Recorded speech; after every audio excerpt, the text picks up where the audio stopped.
মেরিনা দেবী, সাংবাদিক মেরিনা দেবী। আসসালামু আলাইকুম।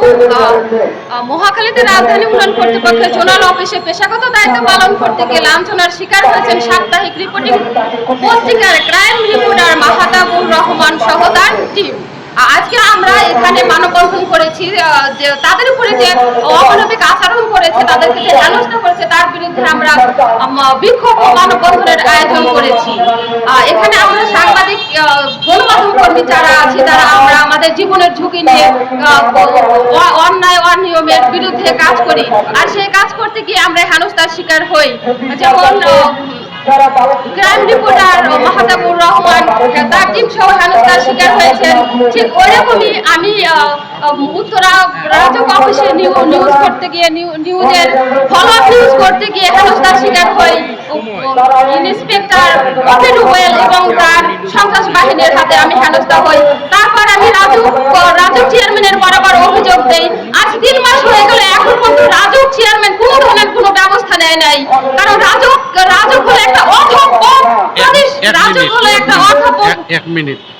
সম্মানিত উপস্থিতি, এখন আমাদের মাঝে উপস্থিত হয়েছেন আমাদের ডিওজের সিনিয়র মেম্বার, রাজপথ লড়াকু সাংবাদিক মাসুদ আহমদ ভাই আমাদের মাঝে উপস্থিত হয়েছেন। উনাকে আমাদের আজকের মানববন্ধন এবং এই অগ্রযাত্রার পক্ষ থেকে শুভেচ্ছা জানাচ্ছি।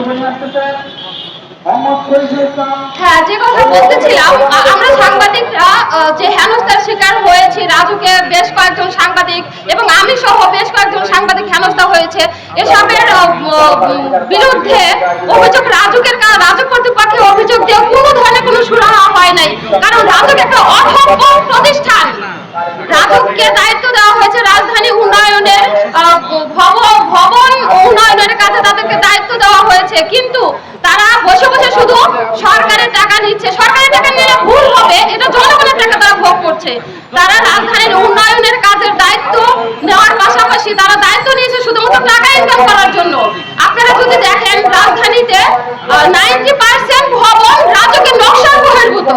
তাহলে তারা যদি তাদের দায়িত্ব পালন করে সঠিকভাবে, তাহলে রাজধানীতে রাজকের নকশার বহির্ভূত ভবন 90% হয় কি করে?